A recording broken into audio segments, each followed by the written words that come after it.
سوا کسی اور کی اطاعت جس سے اللہ کی معصیت لازم آتی ہو، شرک۔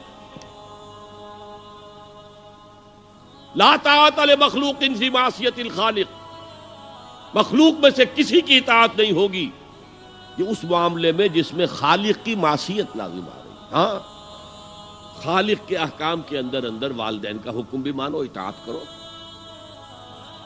اساتذہ کا حکم مانو، کسی اور کو اپنا لیڈر مانا ہے اس کا حکم مانو، لیکن ناٹ بیونڈ وہ جو سرکل ہے کتاب و سنت کا، اس سے باہر نہیں۔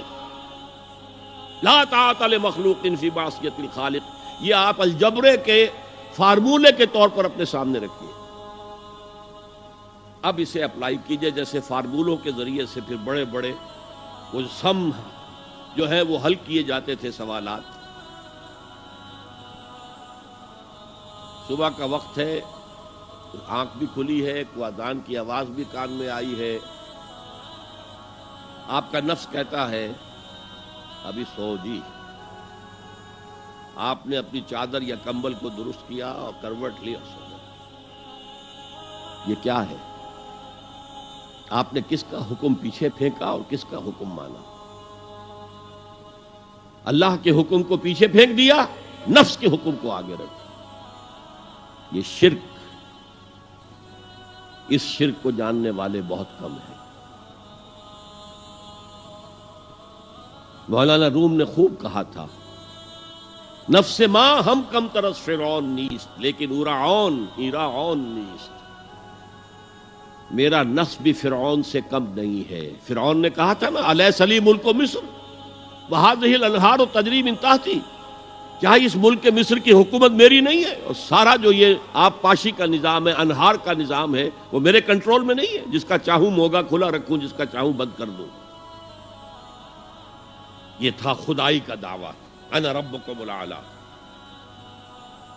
تو مولانا روم کہتے ہیں میرا نفس بھی اس سے کمتر نہیں ہے۔ وہ کہتا یہ جسم میرا ہے، اس پر میرا حکم چلے گا، میں نہیں جانتا کون اللہ کون رسول، کیا حرام کیا حلال۔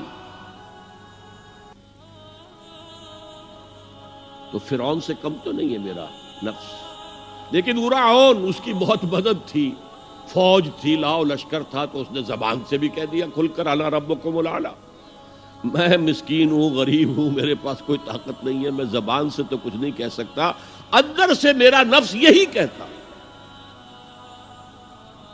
یہ نفس کی حکومت قرآن کہتا ہے، میں حیران ہوتا ہوں، دو جگہ یہ مضمون آیا ہے، ارأیت من اتخذ الہہ ہواہ افانت تکون علیہ وکیلا۔ اے نبی تم نے دیکھا اس شخص کو، اس کے حال پر غور کیا جس نے اپنی خواہش نفس کو اپنا الہ بنا لیا ہے۔ اللہ اکبر، الہ لا الہ الا اللہ، کلمہ توحید کا مرکزی لفظ یہاں آ رہا ہے، من اتخذ الہہ ہواہ، جس نے اپنی خواہش نفس کو اپنا معبود بنا لیا، الہ بنا لیا۔ افانت تکون علیہ وکیلا، کیا آپ ایسے شخص کی کوئی ذمہ داری لے سکتے ہیں؟ سود حرام ہوا کرے جی، حرام ورام، ہمارا دھندا جو ہے وہ آگے بڑھ نہیں سکتا، تو اللہ کے حکم کو پیچھے ڈالا، نفس کے تقاضے کو آگے رکھا۔ کون معبود ہے آپ کا؟ نام عبداللہ رکھیے، نام عبد الرحمن رکھیے، ہے عبد النفس، نفس کے بندے، نفس کے غلام۔ یہ میں نے یوں سمجھئے کہ جیسے میں نے ہجرت اور جہاد کی ڈیفینیشنز کی تھی۔ ہجرت کا بیس کیا ہے؟ پوچھا گیا ای الہجرت افضل یا رسول اللہ، اے اللہ کے رسول بتائیے سب سے اعلیٰ ہجرت کون سی ہے، افضل؟ فرمایا ان تہجر ما کرہ ربک، ہر اس چیز کو چھوڑ دو جو تمہارے رب کو پسند نہیں۔ آج رات ہی سے آپ ہجرت شروع کر سکتے ہیں۔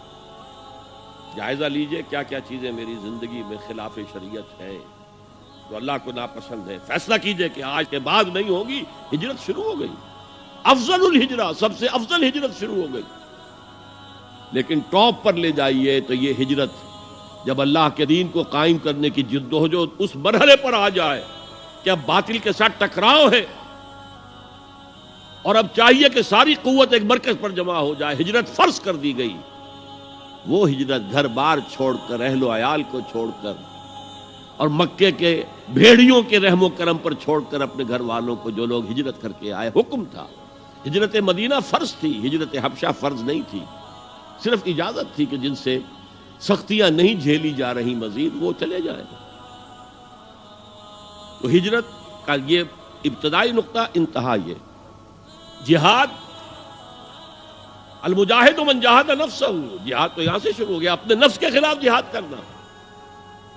صبح نفس نے کہا ابھی سو جاؤ، آپ نے نفس کی بات کو رد کیا، اپنا کمبل اٹھا کے پھینکا، اٹھے، وضو کیا، نماز کے لیے آپ مسجد چل دیے، آپ نے جہاد کیا نفس کے خلاف۔ یہ افضل الجہاد ہے، اور سب سے چوٹی اوپر یہ ہے کہ جب وہ حق و باطل کی جنگ ہو تو جان ہتھیلی پر رکھ کر میدان میں حاضر ہو جاؤ۔